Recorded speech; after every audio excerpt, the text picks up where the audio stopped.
All right. Well, welcome everybody to our class tonight. Thank you for being a part of it.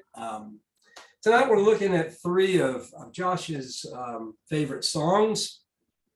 He sent me a pretty considerable list as well, but I picked out three. I picked them out for a couple of different reasons. The first one I've chosen for tonight is "Take My Hand, Precious Lord." It's not just because it also happens to be a favorite of mine. One of the reasons I wanted to talk about it is I was hoping somebody would suggest a Thomas Dorsey song, because I want to talk about Thomas Dorsey. Take My Hand, Precious Lord was written by Thomas Dorsey, 1939. He was born in Georgia. He was the son of a minister and a farmer. And he was influenced by all kinds of different music around him, spirituals, country blues, Protestant hymns, even shape note singing, interestingly enough. All were influences on him as a young man, a boy and a young man. Eventually, he moved to Chicago. And like a lot of these songs we're discovering have Chicago connections in one way or the other.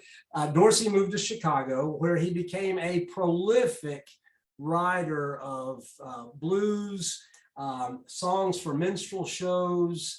He became well known accompanying Ma Rainey on tour. If you know Ma Rainey, there's actually a movie out right now, Ma Rainey's Black Bottom, that is about her. And I think Thomas Dorsey is in the movie, if I'm not mistaken.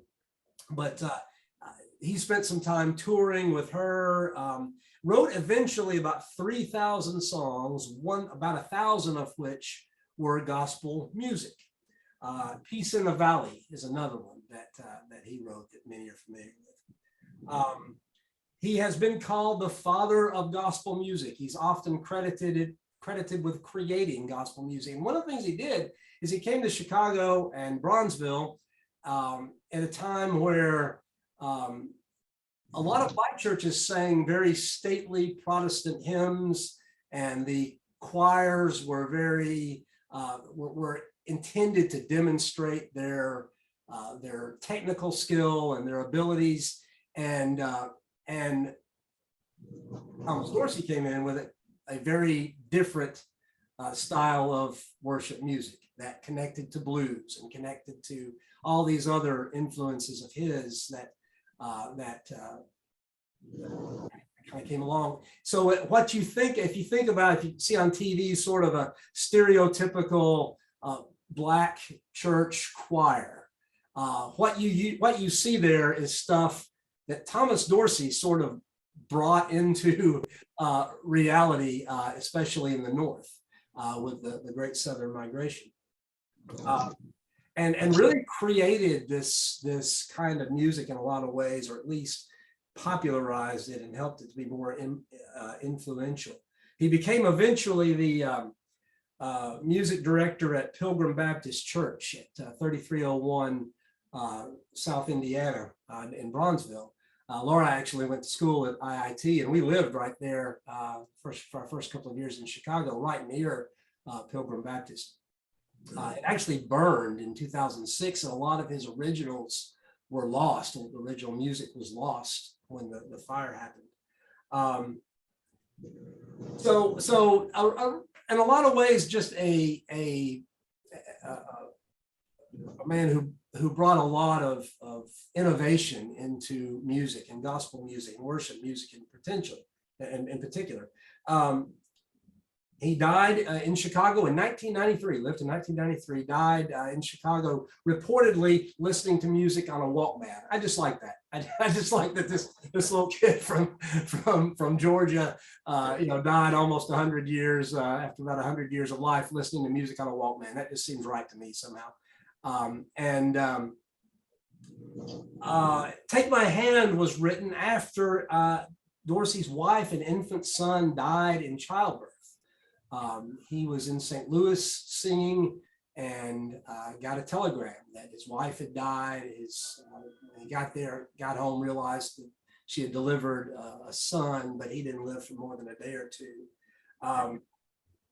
and wrote this song. I kind of think of, I don't know, but I've heard it said and I kind of agree that maybe the Take My Hand and Take My Hand, Precious Lord might have had a lot to do with, might have had a lot to do with the story of the little girl that Jesus raised from the dead. Remember, he takes her hand and says, little girl, get up in Mark 5:41. And this became just an extremely popular song, well-known song. Dorsey told once of being visiting in Damascus and being recognized and asked to sing the song like on the street in Damascus, and 150 people joined in just around him who knew the song. He was like, they knew it in Damascus. so that's kind of an interesting idea, interesting way of seeing how popular it was. It was Martin Luther King Jr.'s favorite song. He would have known it from childhood because Dorsey sent it to King's father when King's father was pastor at Ebenezer in Atlanta or Montgomery, and he a song he knew from childhood. It's reported that his last words before his assassination was to his one of his musicians, Ben Branch, asking him to play that song at a service that he was supposed to attend that evening. And I guess in response to that, it was sung at his funeral famously by Mahalia Jackson. And then a few years later at Mahalia Jackson's funeral, Aretha Franklin sang the song. So just obviously a hugely popular, influential song. Let's listen to it, and then I want to have Josh talk about it a bit. So we're going to share my screen here, make sure that all goes well. Got that.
That was, by the way, the choir from Oakwood University in, I think it's in Alabama. It's HBCSU in, I believe, Alabama. So connected with the Seventh-day Adventists, if I'm not mistaken. So, Josh, I'm gonna turn it over to you. What do you want to say about this song? Yeah, sure. Forgive my voice, by the way. I'm still recovering a bit. I can definitely identify with being tired, weak, and worn. Even more than I usually do. But yeah, I mean that's. I'm always reminded when I hear this song of how much I need God. And it helps me to remember that we all need someone to lead us, especially through the darkest moments of our lives, that we'd be lost without God. And I know many of the things I've been through that have been difficult, without God there, holding my hand, leading me, I wouldn't have come through it. Yeah, that's always what I come back to, that longing for God's presence and for God's guidance. I think that comes through so well in this song. And I also, was aware of the story of it from Dorsey's wife and his son to Dr. King, and that's something that I always come back to with the songs. Other thoughts on Take My Hand, Precious Lord? I'll share something with you guys, and I apologize if I get emotional. But we lost our first child full term at birth, and I wasn't aware of the backstory of that, but just listening to it was emotional for me. Because I would have liked to have just died as well, honestly. I hate to say that to left to you, but it made things, that was emotional for me. So I can relate to that. That's all. I don't even know. I just thought I would share that. Oh, thank you. I mean, I think one of the great things about a lot of these songs is the way we relate to them is just by having felt that, having been there, having, shared in some of the feelings that brought forth those songs. I mean, that's what makes music valuable to us, I think, because we relate not on the level of our heads necessarily, but on the level of, yeah, I've been there. I've felt that. I can relate to that feeling.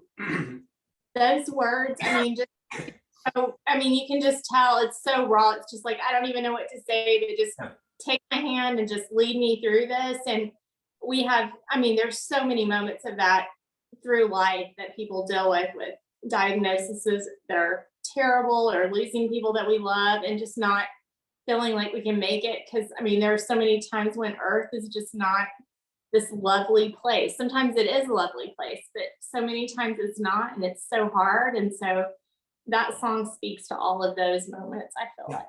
Yeah, I think you're right. I hear you. Thank you for sharing that, by the way. I know that's not an easy thing to talk about, but thank you for that. Yeah, one of the interesting things too that this reminds me of is the way Dorsey thought about music, for instance. This song has music to it, but if you notice, the choir's rendition of it was quite different from the way we usually sing it on Sunday when we sing it. And one of the things he sort of wrote about music and thought about music was that it was there as, it's the guide. if you want to bend some notes, if you want to change some pitches, if you want to phrase it different, that's fine, and so he would encourage his choirs to do that, encourage his singers to do that, and you see that in various renditions of this song. It's not ever sung like just with a straight reading of it, because it's a song about pain. It's a song about sorrow and about what do you do when you need somebody to take your hand. And so yeah, so often it's sung in that way. Other thoughts? Yeah, I was thinking too, Nicole, thank you for sharing that. I appreciate it. Thank you.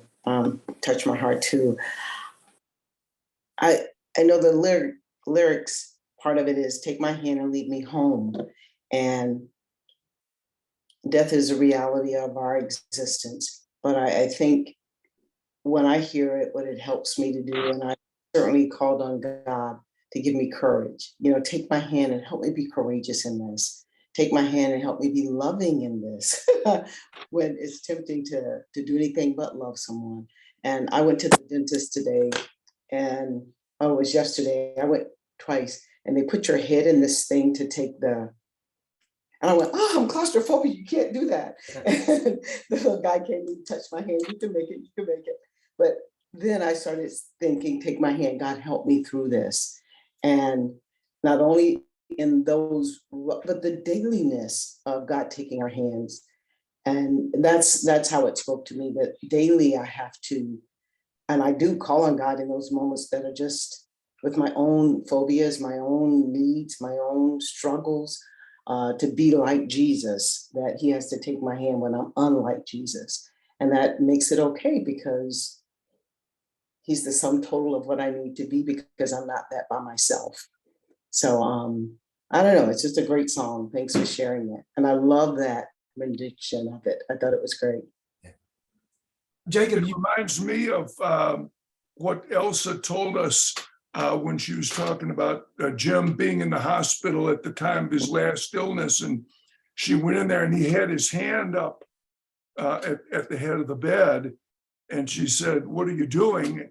And he said, well, I'm reaching out for God to hold my hand because he's promised to do that in Isaiah, for I, the Lord your God, hold your right hand. And I'll never forget that. Jacob, you want to say something? yes, this song remind me a lot of, it gives me a lot of hope, right? When I'm read the context of and seeing that as a Christian, our journey is not in vain. Whatever pursuit we are pursuing, that means we have a hope that there is a time. If our mind is set that there is someone who take our hand and then send us home, and then that definition is a different from where we are now. Though when we are on a sick bed, we always say that we want to get up and straight, do whatever we want to do. But the internal home is where, the Son is sending me to that. At the end of every work that I do here, the Lord will take me safely home so that I can rest with him. And I haven't left that song. Thank you.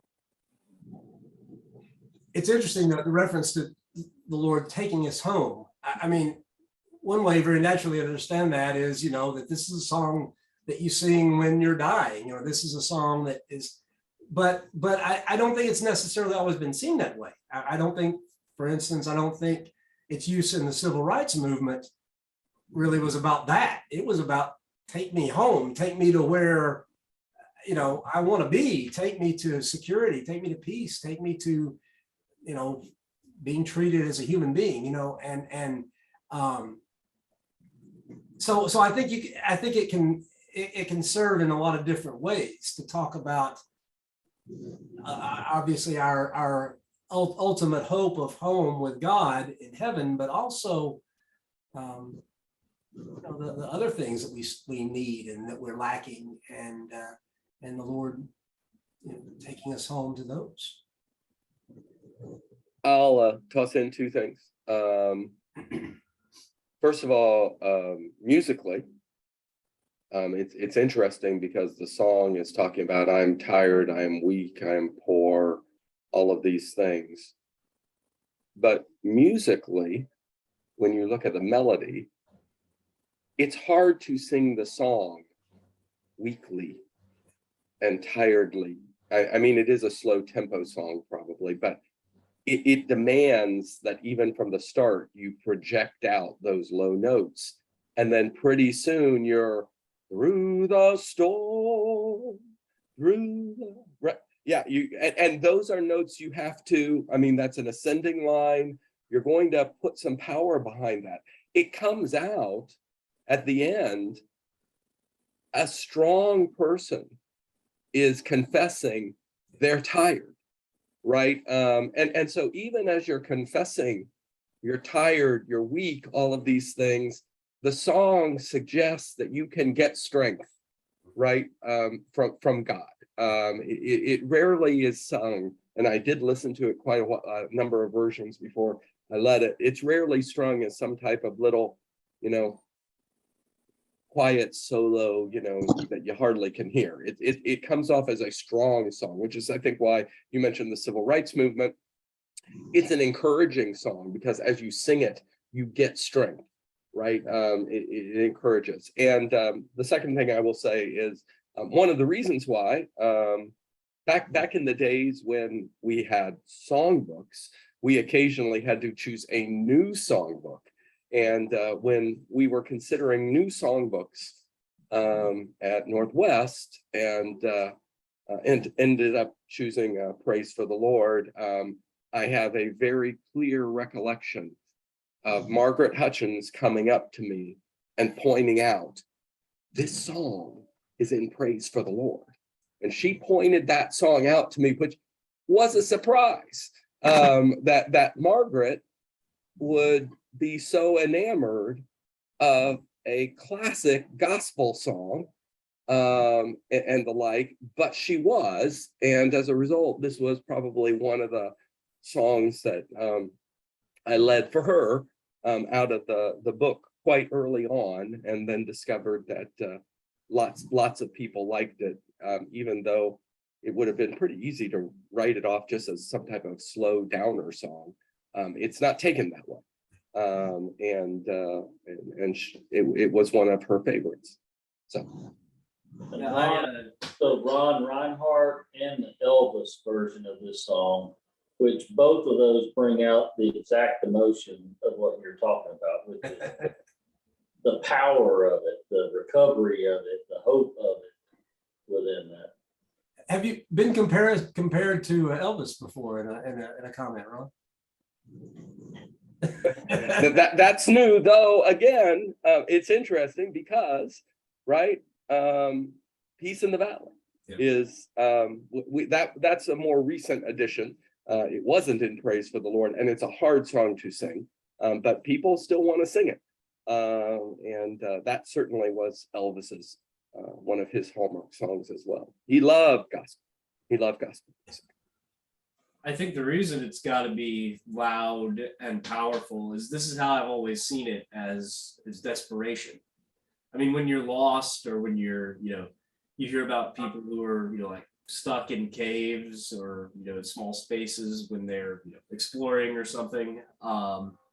And what do you do in those situations? You scream at the top of your lungs. And even when you're tired, and even when you don't have any strength left, you still scream at the top of your lungs because you need to be heard. And I think the speaker in this song is crying out to God as loud as they possibly can, because they need God to hear them. And so that's like in the Psalms. Yeah, like in the Psalms. Yeah. That's always what the image I come back to. This is one of the songs that's probably one of the closest things we get to lament. In the Old Testament, you have these lament songs. In the Psalms, you have these lament songs. In church, we like to be shinier and happier than that. But this is maybe one of the closer ones we get to as far as a song of lament. And I think it connects to Dorsey's interest in the blues. And what he basically said was, apart from the lyrics, there's no difference between gospel and the blues. And that's true. That there's a lot of truth to that. The lyrics are what raise it to something else, perhaps, and remind you of the gospel. And this song does that too, right? Because we do have a Lord who will take our hand, and we know that, and we're affirming that to ourselves as we cry out to him. Other thoughts? Probably I'll get on to the next one if there's not.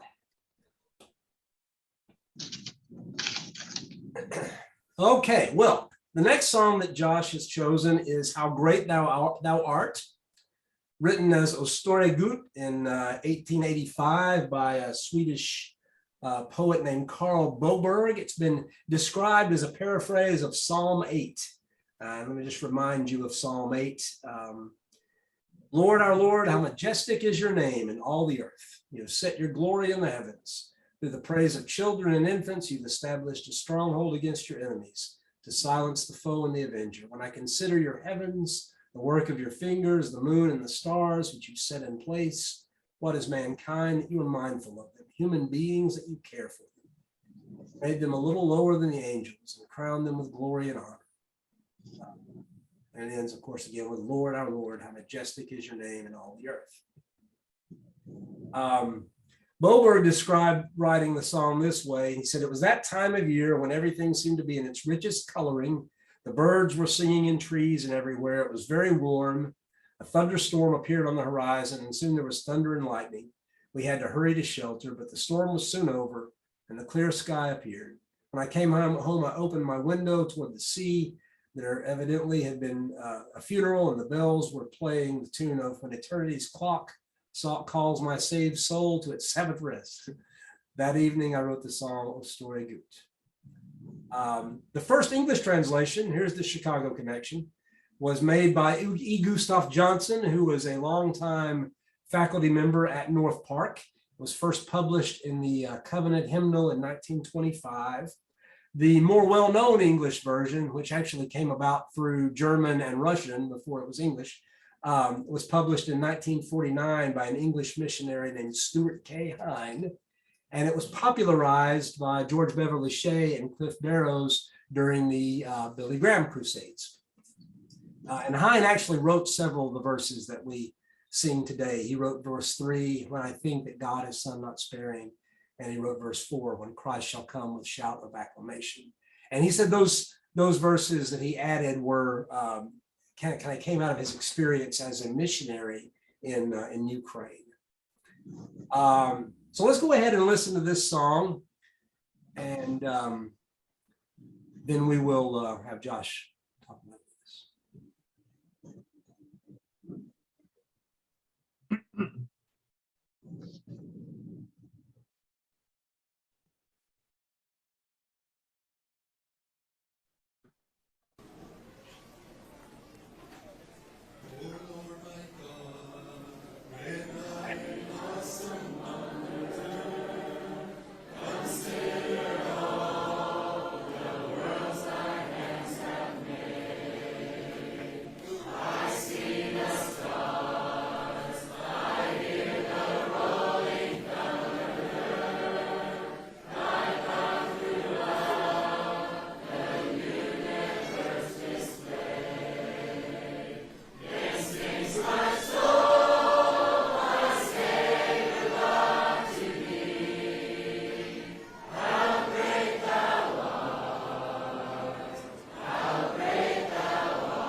All right.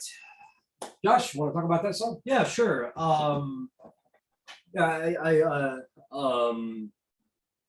this is what I want to praise God for all that He's done and all that He is. This is the song that's first on my mind.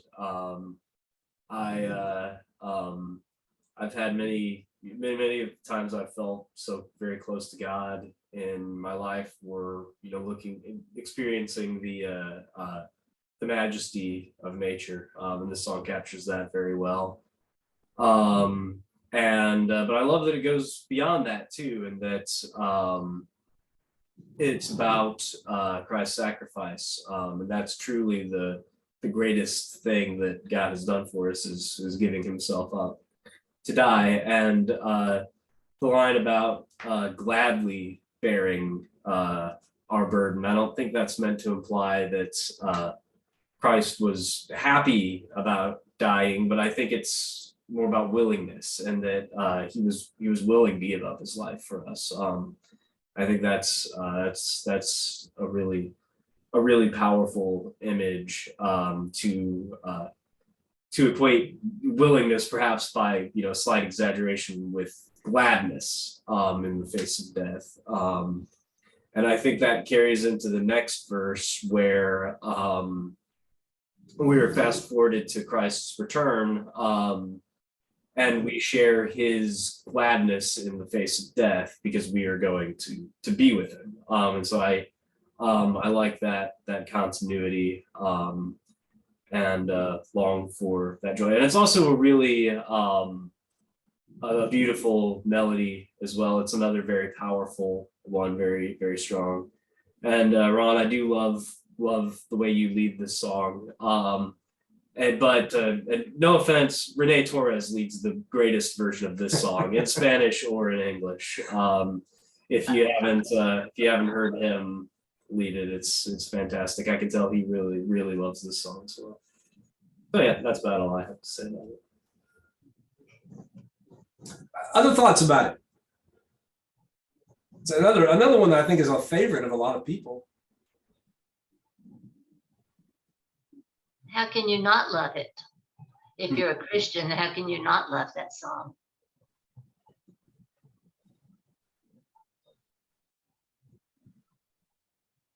That's the kind of thing that in this class sometimes gets somebody else saying, well, let me tell you how. But I do think most people, most that I know of do at least appreciate this song. Two other interesting little things, two additional verses that Haim wrote that are occasionally, but not very often, published in hymnals. One of them is, when burdens press and seem beyond endurance, bowed down with grief, to Him I lift my face. And then in love, He brings me sweet assurance. My child, for thee sufficient is my grace. I like that. I think that's a well done verse, and I like the way that he does that. And then this is an interesting one, and I think fits with the general tenor of this song.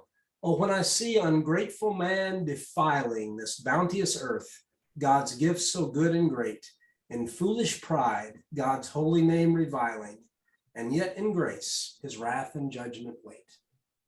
I think that's a really neat lyric, a really neat verse. Not one we sung before, that I've sung before, but I think pretty interesting.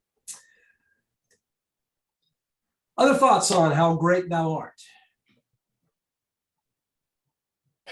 I'll toss in just one thing, Josh. The way I lead it, actually, my dad was a song leader at Pickenger and Kenny. He was a band director, and he was a longtime song leader there. And this was the song he was most known for, probably. I probably tend to lead it pretty much like he did, just because that's the way I always grew up hearing it. As to why people might not like it as much, it is a bit, as Patrick said, you sing verse 1 and 2, and then verse 3, you do a right turn. I mean, we're talking about pastoral splendor, calling to mind the presence of God in creation, and then all of a sudden we take a turn that the original author hadn't put in. One thing also I noticed is I led this song and changed the words such that it was, then sings my soul, my Savior God, to you, how great you are, how great you are. Then sings my soul, my Savior God, to you, how great you are, how great you are. And 3 people came up to me afterwards and thought the meaning had changed, which confounded me because all I'm doing is taking thou art and turning it to you are, and those are one-to-one equivalents, which suggests to me that the old English that was used to translate it, which was not necessary at the time, may not actually be getting the meaning through to some people. May be a bit of an obstacle to them really understanding what we're singing. But I still lead the song. I still like the song. It's many people love this song. So and I see why. I love that. I'm all for changing out the these and thous for the yous and the words that we use. I think it makes it easier because when you're singing, I mean, especially the younger people, they really struggle. I mean, I struggle with it. That makes sense to me. What you just said makes a lot more sense, and I'm simple-minded. So anyway. One of the things that I think has been interesting to me and makes me more humble about, the way I sing a song or the right way to sing a song is a lot of these songs, you can see lyric changes. You can see changes, in various ways, new verses that kind of become, one of the important verses of the song that the original author never wrote. You see that throughout these songs that we're singing. Hymns change. Hymns are made to adapt. They're intended to adapt. And there's great value in something just as the composer wrote it, absolutely. But there's great value in the church and in worship for music that is adaptable and that can be used in different ways and can be skillfully retranslated and reworked and refreshed for new generations. And I think that's important to remember. Yeah, I'm certainly in favor of using language that's accessible to more people. And funny story about that, when I was very young, I thought it was a song about comparing the God's creation to artwork because it was thou art. Which I know that's not correct grammar, but I was a literal child. How great But, thou yeah. art. Yeah, that's what I thought. Doesn't that make sense? It does. Now that you say so, now that you mention it. But that's an embarrassing personal anecdote. That's a very good argument in favor of updating song lyrics. And if people like the older lyrics, well, that's why we sing the chorus multiple times. Yes. We can use both if we'd like. Challenge anyone in the church to conjugate art. I art, he art, She art, they art, you art, we art. And I'm always ready for brunch whenever we say low in the gravy lay. Oh, with the gravy lay, yeah, right.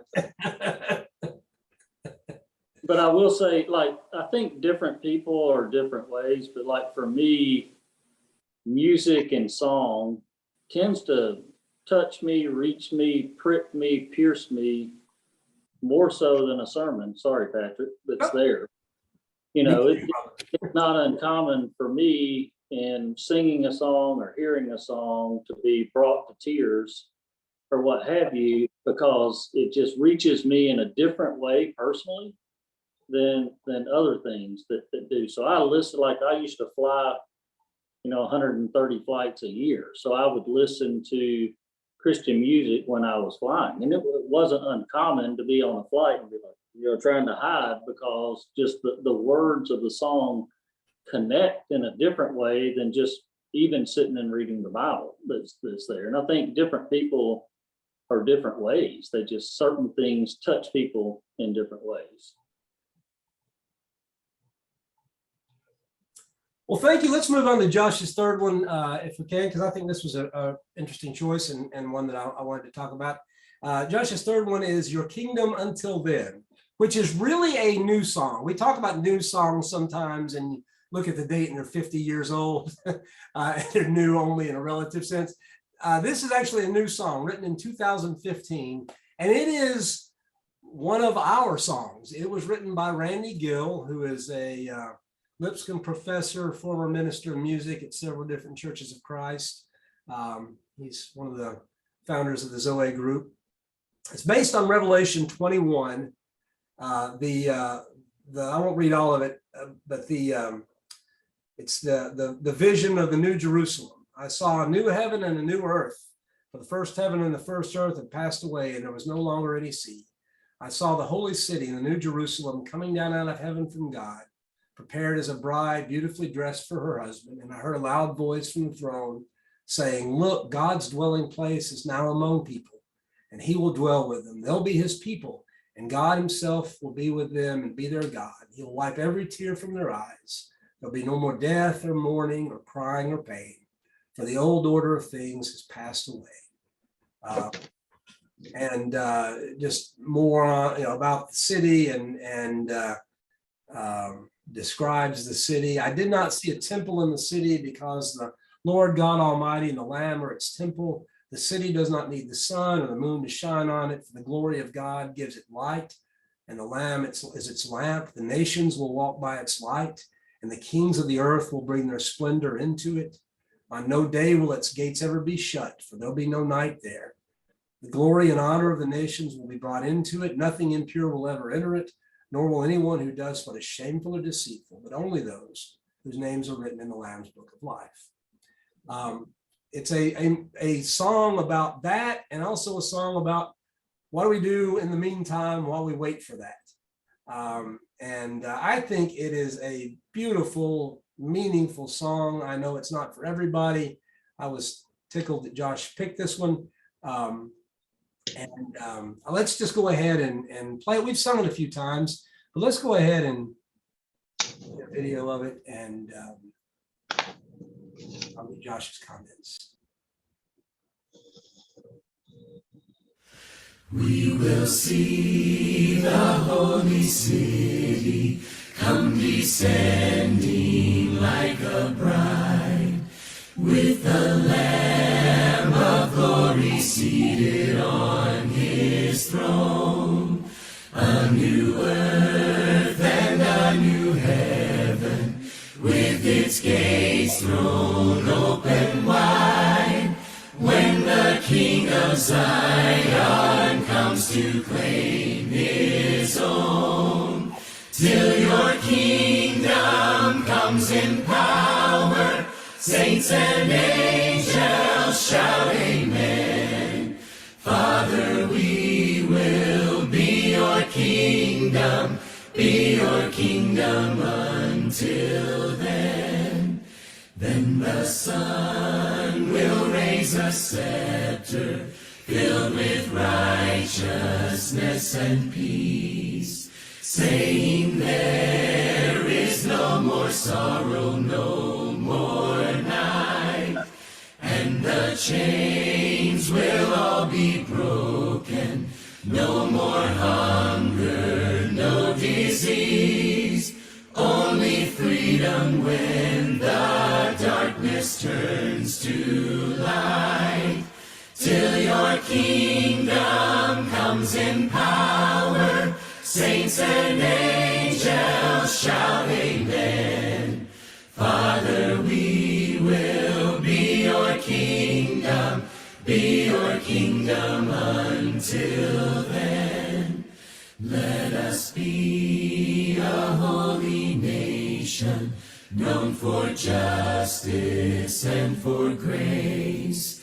Let our love and mercy testify for you.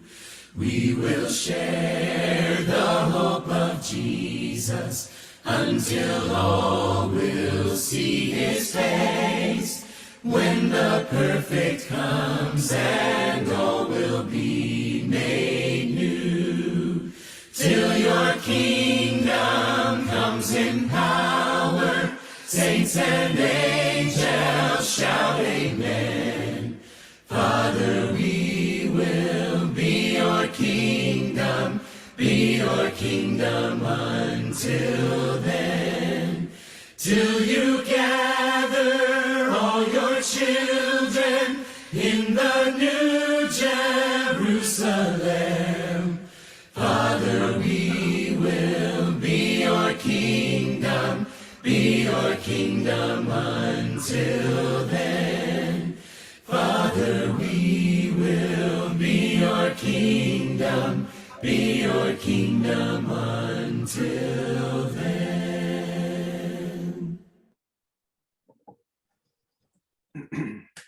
Josh, what do you have to say about that one? All right, I heard this the first time in chapel at Lipscomb University, probably a year or so after it was written. And I was really just fascinated by it from the moment I heard it, because it feels so different from most modern praise songs, and there's some great, modern praise songs, don't get me wrong, but quite a few of them, I get this feeling of sameness, that it's, hooray, praise God, everyone's happy, and that's about it. It doesn't get a whole lot deeper than that. Whereas it's particularly the last verse, it's a very deep look at the church's responsibility, and I feel a deep sense of responsibility hearing it as an individual, and it helps me meditate on the idea that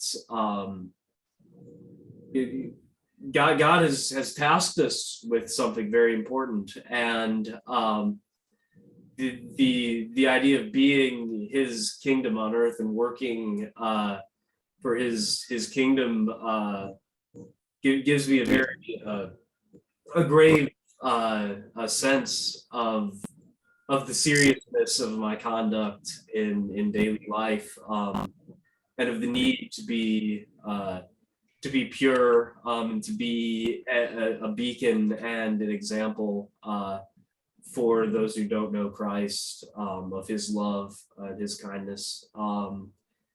And to me, it feels like an answer to a certain other recent praise song, which I won't name because this is about our favorite songs and not our least favorite songs. But this is a song that has a lot of similar language, but I feel like gets everything wrong because it's just calling out to God to fix everything.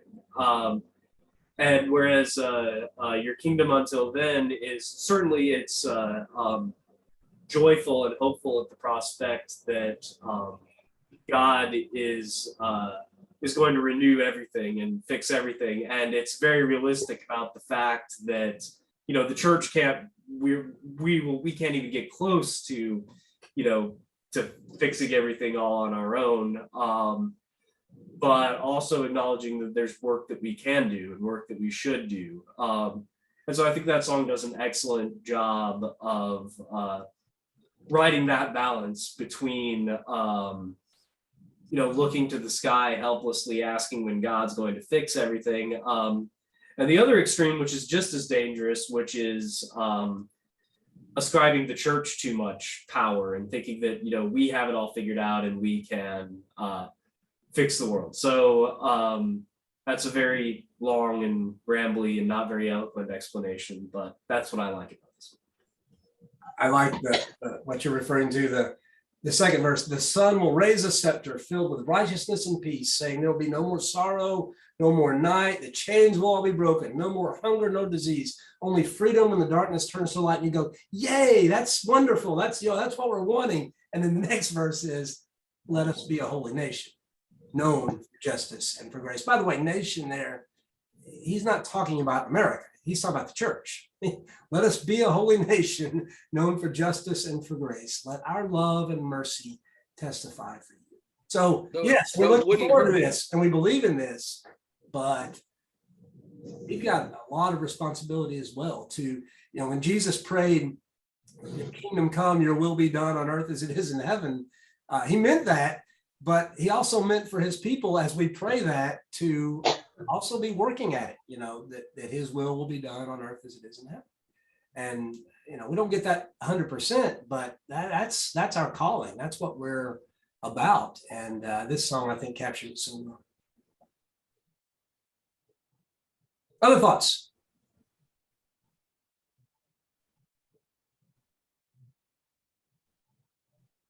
It is quite different from a lot of the other contemporary songs.